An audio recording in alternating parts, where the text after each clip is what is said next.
The next time you see a news report of a hurricane or a tropical storm showing high winds battering trees and houses, ask yourself, how did the wind get going so fast? Amazingly enough, this is a motion that started more than 5 billion years ago. But to understand why, we need to understand spin. In physics, we talk about two types of motion. The first is straight line motion. You push on something and it moves forward. The second type, spin, involves an object rotating or turning on its axis in place. An object in straight line motion will move forever unless something, like the friction of the ground beneath it, causes it to slow down and stop. The same thing happens when you get something spinning. It will keep on spinning until something stops it. But the spin can speed up.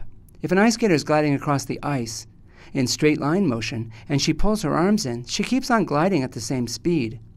But if she is spinning on the ice and she pulls her arms in, you know what happens next. She spins faster. This is called the conservation of angular momentum. Mathematically, angular momentum is a product of two numbers, one that gives the spin rate and one that gives the distance of the mass from the axis. If something is freely spinning, as one number gets bigger, the other gets smaller. Arms closer, spin faster. Arms farther, spin slower. Spin causes other effects too. If you are riding on a spinning merry-go-round and you toss a ball to a friend, it will appear to follow a curving path. It doesn't actually curve though. It really goes in a straight line. You are the one who is following a curving path, but from your point of view, the ball appears to curve. We call this the Coriolis effect. Oh, and you are riding on a spinning merry-go-round right now at this very moment. We call it the Earth. The Earth spins on its axis once each day. But why does the Earth spin? Now that's a story that starts billions of years ago.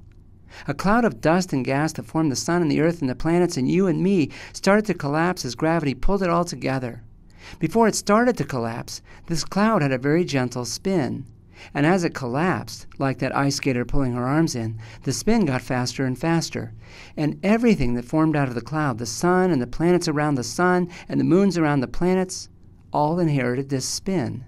And this inherited spin is what gives us night and day. And this day-night cycle is what drives our weather. The Earth is warm on the daytime side, cool on the nighttime side, and it's warmer at the equator than at the poles. The differences in temperature make differences in air pressure, and the differences in air pressure make air move. They make the wind blow. But because the Earth spins, the moving air curves to the right in the northern hemisphere because of the Coriolis effect. If there's a region of low pressure in the atmosphere, air is pushed toward it like water going down a drain. But the air curves to the right as it goes, and this gives it a spin. With the dramatic low pressure in a storm, the air gets pulled in tighter and tighter, so it gets going faster and faster. And this is how we get the high winds of a hurricane. So when you see a spinning storm on a weather report, think about this. The spin ultimately came from the spin of the Earth. And the Earth's spin is a remnant, a fossil relic, of the gentle spin of the cloud of dust and gas that collapsed to make the Earth some 5 billion years ago. You are watching something, the spin, that is older than dirt, that's older than rocks, that's older than the Earth itself.